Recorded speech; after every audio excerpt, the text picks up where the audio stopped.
Okay, now comes the physical properties of alcohol. So students, the first one is odor and taste. अच्छा, कहते हैं कि जो आपके पास लोअर अल्कोहल्स हैं, यानी कि from carbon number 1 to carbon number 3, यानी कि मिथेनॉल, इथेनॉल एंड प्रोपेनॉल, ये तीनों आपके पास कलरलेस, वॉलेटाइल और टॉक्सिक लिक्विड्स होते हैं, ठीक है। And they have sweet alcoholic odour and burning taste. जबकि जो कार्बन नंबर 4 से कार्बन नंबर 12 आपके पास अल्कोहल्स हैं, वो सारे के सारे होते हैं जी आपके पास विस्कस लिक्विड्स। और जो आपके पास हायर अल्कोहल्स होते हैं, जैसे कि आपके पास from carbon number 13 to onwards, वो सारे आपके पास सॉलिड्स होते हैं। Is it clear?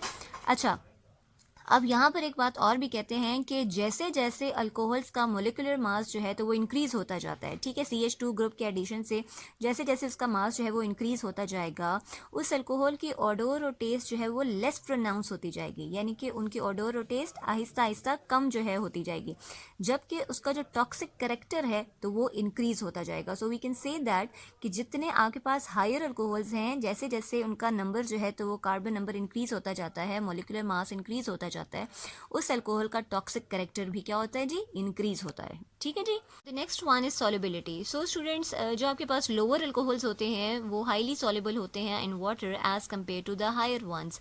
Y? The answer is very simple, due to the hydrogen bonding, ठीक है, जो कि लोअर अल्कोहल्स में मोर प्रोमिनेंट होती है as compared to the higher ones, और इसी वजह से ये जो आपके पास लोअर अल्कोहल्स हैं तो वो हाईली सॉल्युबल होते हैं वाटर में। यहाँ पर आप इस एक बात को याद रखिएगा कि आपके पेपर पॉइंट ऑफ व्यू से ये सॉल्युबिलिटी का पॉइंट बहुत ज़्यादा इंपॉर्टेंट है। अमूमन ये क्वेश्चन आता है that why the lower alcohols are more soluble in water as compared to the higher ones. So the answer is that due to hydrogen bonding which is prominent in lower alcohols. अच्छा, उसके अलावा एक दूसरा point भी जो है वो solubility को अफेक्ट करता है, और वो है जी स्ट्रेट चेन या branches.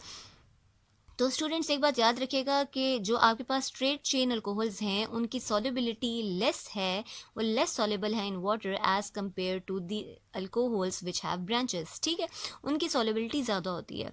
The answer is very simple, क्यों ज़्यादा होती है? क्योंकि जैसे जैसे स्ट्रक्चर कॉम्पैक्ट होता जाता है, जो वाटर मॉलिक्यूल्स हैं वो ईजिली अल्कोहल को सराउंड कर लेते हैं, ठीक है, तो उसकी वजह से इसकी सॉल्युबिलिटी इंक्रीज हो जाएगी। यहाँ पर आप सिंपल से एक एग्जांपल देख लें कि एन ब्यूटाइल अल्कोहल जो है तो वो लीस्ट सॉल्युबल है as compared to the tertiary butyl alcohol, ठीक है, जिसमें जैसे जैसे ब्रांचेस जो हैं तो वो मजीद होती जाती हैं, उतनी ही उसकी सॉल्युबिलिटी भी इंक्रीज होती जाएगी। Now the last one is melting and boiling point. So students, जो आपके पास अल्कोहल्स होते हैं, ठीक है, इनका मेल्टिंग और बॉइलिंग पॉइंट हायर होता है as compared to the alkanes, ethers and alkyl halides. और ये क्यों हायर होता है? The reason is because of the hydrogen bonding.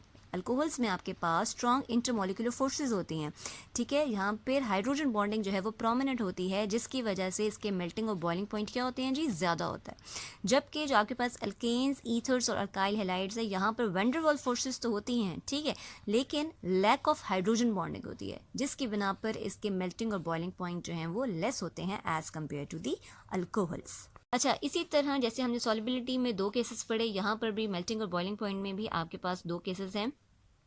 The second one is effect of branching on boiling points of alcohols. तो student, एक बात याद रखिएगा कि यहाँ पर सॉल्युबिलिटी के बिल्कुल ऑपोजिट बात है, यानी जैसे जैसे ब्रांचेस जो हैं तो वो इंक्रीज होती जाएंगी, ठीक है, वैसे वैसे आपका जो मेल्टिंग और बॉइलिंग पॉइंट है तो वो डिक्रीज होता जाएगा, ठीक है। The more branches the less melting and boiling point. अब यहाँ पे आप देखें, आपके पास स्ट्रेट चेन है अल्कोहल, ठीक है, एन ब्यूटाइल अल्कोहल, इसका बॉइलिंग पॉइंट है जी 118 डिग्री। इसी तरह अगर आप आइसोब्यूटाइल के बारे में बात कर लें, ठीक है, वहाँ पर 108, देन सेकेंडरी की बात कर लें वहाँ पर 100, टर्शरी की बात कर ले वहाँ पर 80, यानी कि जैसे जैसे नंबर ऑफ ब्रांचेस इंक्रीज होती जा रही हैं, वहाँ पर आपका मेल्टिंग और बॉइलिंग पॉइंट क्या होता जा रहा है जी, कम होता जा रहा है। अच्छा, इसी तरह एक बात और याद रखिएगा कि जो आपके पास मेल्टिंग और बॉइलिंग पॉइंट्स हैं अल्कोहल्स के, स्टूडेंट्स, वो इंक्रीज हो जाते हैं with the addition of the CH2 group in the alkyl chain. यानी जैसे आपके पास एक CH2 ग्रुप जो है वो ज़्यादा हो जाएगा अल्काइल चेन में, उसका बॉइलिंग और मेल्टिंग पॉइंट भी इंक्रीज हो जाएगा। लाइक फॉर एग्जाम्पल मिथेनॉल है, ठीक है, उसका बॉइलिंग पॉइंट है जी 65 डिग्री सेंटीग्रेड। अब जब एक CH2 ग्रुप ऐड हो गया है, इथेनॉल बन गया है, वहाँ पर उसका बॉइलिंग पॉइंट इंक्रीज हो गया है and that is equal to 78 degree centigrade. फिर इसके बाद प्रोपेनॉल में जब एक और CH2 ग्रुप ऐड हो गया है तो बॉइलिंग पॉइंट जो है वो इंक्रीज़ हो गया है by 20, let's suppose by 20 degree centigrade, तो आपके पास कितना आ गया जी 97 डिग्री, ठीक है। अप्रॉक्सीमेटली अगर आप एवरेज इनका देखें तो तकरीबन 20 ही आ रहा है, ठीक है। फिर इसके बाद ब्यूटानॉल है तो वहाँ पर भी एक एक्स्ट्रा जब CH2 ग्रुप ऐड हो गया है तो आपके पास बॉइलिंग पॉइंट कितना आ गया जी 118 डिग्री सेंटीग्रेड। यानी कि ये जो CH2 ग्रुप है तो ये मेल्टिंग और बॉइलिंग पॉइंट को क्या करता है जी इंक्रीज़ कर देता है। Is it clear? So this is all for today, ठीक है। और आई होप आपको जो है फिज़िकल प्रॉपर्टीज़ ऑफ अल्कोहल्स जो हैं समझ आई हुई होंगी। So for more videos do like, subscribe and share. Thank you so much.